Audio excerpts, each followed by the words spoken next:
तो चलिए फिर हम लोग ऑक्सीजन की तरफ बढ़ते हैं। यार सबसे पहले देखते हैं यार ऑक्सीजन का मतलब क्या होता है एंड ऑक्सीजन पाया कहाँ जाता है, समझ रहे कि नहीं। तो आज का हेडिंग क्या है, ऑक्सीजन, समझ रहे नहीं। सबसे पहले यार इसका ग्रीक शब्द में मतलब क्या होता है ये देखते हैं। ग्रीक, देख देख, ग्रीक शब्द में मतलब क्या होता है यार, बढ़ाना,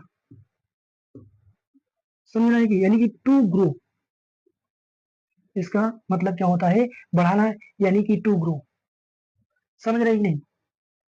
अभी आप देखते हैं यार ऑक्सीजन की खोज किसने की, भाई ऑक्सीजन की खोज किसने की, ऑक्सीजन पाया कहाँ जाता है पौधे में। देख देख देख, ऑक्सीजन की खोज Charles Darwin and Charles Darwin थे और फ्रांसिस डार्विन थे, है ना। कौन कौन था, Charles Darwin and Francis Darwin, इन्होंने मिलकर किस पर अध्ययन किया, कैनेरी ग्रास पर।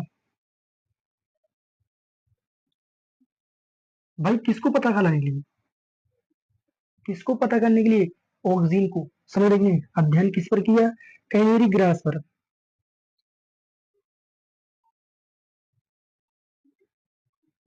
है ना। तो यार इन्होंने कैनेरी ग्रास पर अध्ययन किया।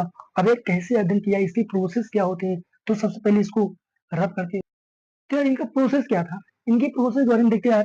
जैसे कि मान लेते हैं यह पौधा था, समझ रहे कि नहीं, यह क्या था, पौधा था।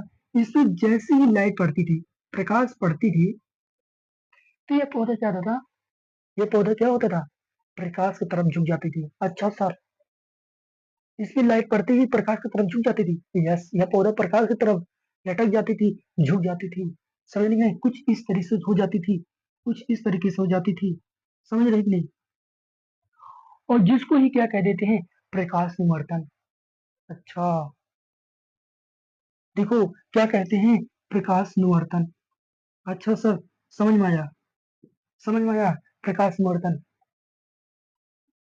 इसके बारे में कौन खोज, Charles Darwin and Francis Darwin. लेकिन यार एक बात है, खोज तो की लेकिन बता नहीं पाए, वजह क्या है, झुकने का वजह क्या है, किसकी वजह से झुक रही है। तो बाद में पता लगा कि यार यह ऑक्सीजन की वजह से झुकता है, झुकने का कारण कौन है, ऑक्सीजन, लेकिन Charles Darwin and Francis Darwin बता ही नहीं पाए। तो फिर सर कौन बताया, तो आप लोग बता दो यार, एक साइंटिस्ट और थे, वेंट। इन्होंने अपना अध्ययन किस पर किया,